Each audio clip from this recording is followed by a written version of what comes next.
હાય friend, હું છું હિરલ. સ્વાગત છે તમારું દિયા કિચનમાં. તો આજે હું તમારી સાથે શેર કરીશ ચીકુના મિલ્કશેકની રેસીપી. તો ચાલો આપણે રેસીપીની શરૂઆત કરીએ.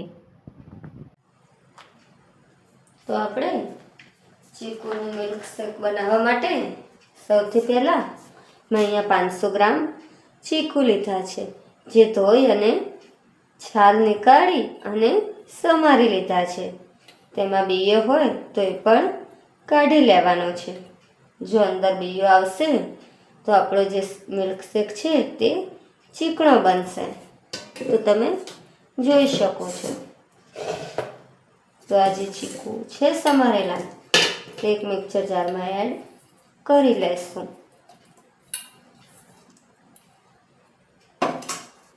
હવે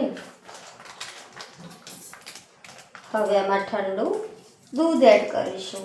તો અહીંયા મેં 500 ગ્રામ અમૂલ દૂધ આવે જે બફેલો તે લીધું છે. તો એમાં હું 500 ગ્રામ દૂધ એડ કરીશ. જે ફૂલ ફેટવાળું દૂધ આવે એ જ આમાં લેવાનું છે.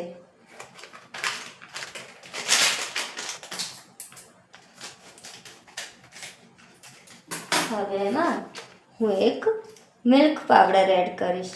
જો તમારી પાસે મિલ્ક પાવડર ન હોય તો તમે દૂધની મલાઈ આવે તે લઈ શકો છો.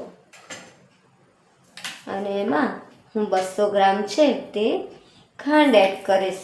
જો તમારા ચીકુ ગળ્યા હોય તો તમે ખાંડ છે તે વધુ ઓછી કરી શકો છો.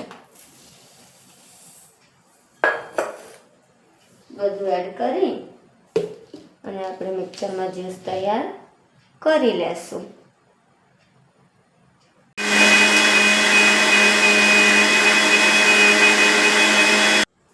તો અહીંયા મિલ્કશેક છે તે આપણે બનાવી લીધો છે. તો હવે અને આપણે એક વાસણમાં નીકાળી લેશું.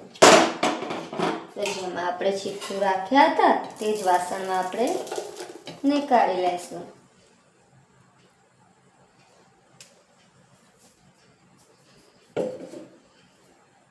તો જોઈ શકો છો કે આપણું ચીકુનું મિલ્કશેક છે તે બનીને તૈયાર છે.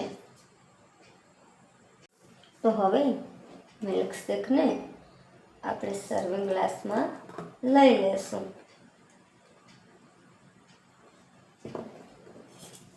અને ઉપરથી આપણે કાજુ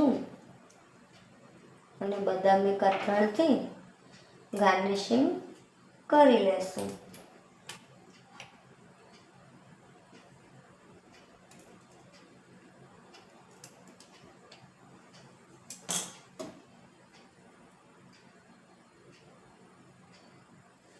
તો તૈયાર છે આપણો ચીકુનો મિલ્કશેક. તો તમને આ રેસીપી કેવી લાગી? જો તમને ગમી હોય તો વિડીયોને લાઈક, શેર અને સબસ્ક્રાઈબ કરજો. અને બાજુમાં રહેલી બેલ આઇકન ટિક કરજો, જેથી મારી રેસીપીના નવા વિડીયો તમારા સુધી પહોંચી શકે. તો મળીશું એક નવી રેસીપી સાથે. ત્યાં સુધી બાય બાય. Thank you.